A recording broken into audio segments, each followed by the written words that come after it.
Hey everybody, it's Glenn back with another Clash Royale analysis video. I've been really trying to get to 6,000 trophies here, and I'm back at 5,900, just trying to get past that last bump, hoping to get there. And this was one of the games I thought this was really interesting because they had Firecracker, and this would be how I think I would use Firecracker in this game. So let's get right to it. I'm using the traditional lineup. So I have Hut. I can start with Hut. Did I wait? I must have waited a little bit longer than normal. Okay. So they bring in Skeleton Barrel, which leads me to believe that there is going to be something coming from the back or going to the back of my Princess Tower. That could be Miner. It could be Graveyard. It could be Goblin Barrel. But I know I'm expecting something coming to the back at this point. It's just I have to be ready for it, and I have to save Zap and Tesla for Skeleton Barrel because I want to attack it with both of those. I don't want it to just get a free ride all the way to the Princess Tower, then use Zap. Now they're bringing in Firecracker. Now I have to decide, okay, how am I going to deal with that? So I can take care of two things really in this situation here. I can put down more turn now, and then have Skeleton Barrel go after that. I'm essentially just conceding that I'm not going to be taking any, I'm not going to be doing any damage, or I don't plan to with this Mortar right here. The goal is to get rid of Firecracker here. And then they bring in Mega Knight, which just really adds to everything here. So luckily, when I put down the Tesla, that the Skeleton Barrel didn't go to it yet. And you see how annoying Firecracker is. So we got through that first part really, I think, as best as possible. Now they try to play it a little bit closer. And I thought Skeleton Barrel would go to the Tesla, but it didn't. But very little harm done. My concern now is Firecracker.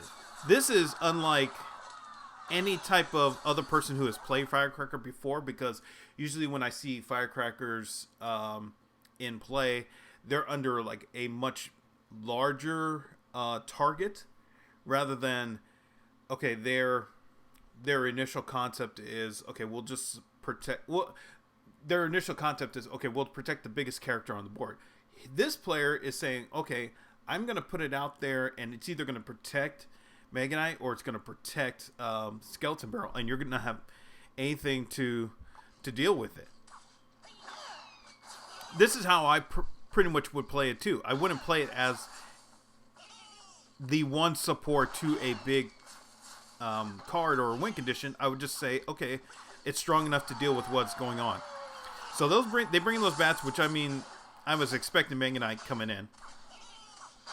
My worry now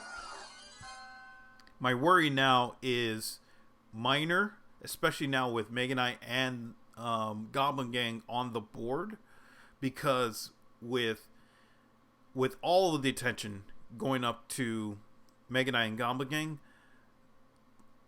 Miner's just gonna have a fun time in the back. That's why I put the Tombstone in the back instead of in the front, because if I put it ahead of the Princess Tower, it's just gonna get evaporated by Mega Knight. So I put it in the back because in the event that my opponent decides to use Miner, we're just hoping that they just go after the Tombstone instead. So this is just anticipating what they're gonna do with Miner. I bring in Tesla. Just at this point, it's just damage control, really. And they get into the. They didn't get into the Princess. I thought they did. I thought they did. They didn't. Here comes Inferno Dragon, but I'm not worried about that because we have skeletons coming in and doing stuff to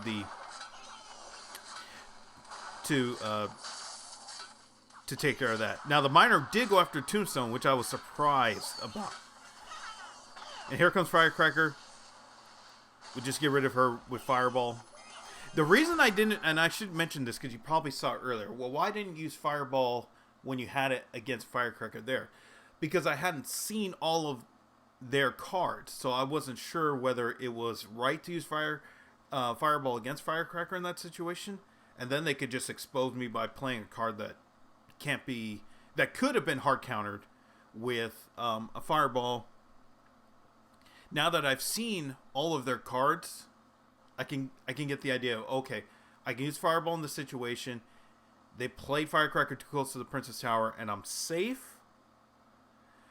I get damage, they're gone, and then now we can just prepare for either a Mega Knight push or a minor push. Okay, so they go Skeleton Barrel. And I feel like now at this point we're cycled to a level of security. We can get rid of bats with Zap. We can attack with Mortar. And that positioning by Cart was just so good. And Inferno Dragon gets taken care of. I don't care that Cart's getting hurt right here because Mortar's on the tower. And we have the lead. Look at all the skeletons up top. That was pretty good. All those skeletons getting free when their Princess Tower was attacking the cart was just unbelievable. I thought that was really good. So that's another takeaway I would have from this, is that the skeletons were really just like the secret weapon there in that game, because they got free. Nobody was paying attention to them until it was too late, and then it was game over. And then really I thought the way they played this Firecracker was just so unique, because they were saying, okay, it's not as a support, it's its own character that can, if they get in, they do damage. If not, then you're gonna have to enter the next challenge that they were bringing.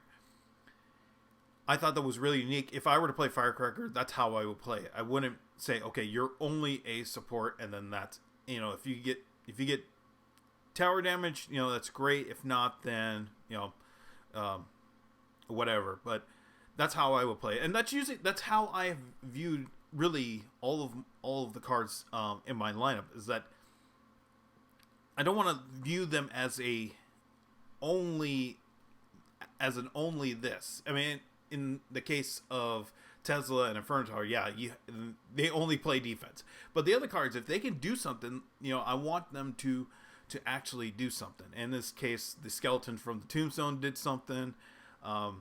Cart did something. Mortar did something. So everybody came through together. So, all right, I'm going to end the video here. Thanks for watching. And be sure to hit the like button wherever you're watching this. And I'll see you in the next video.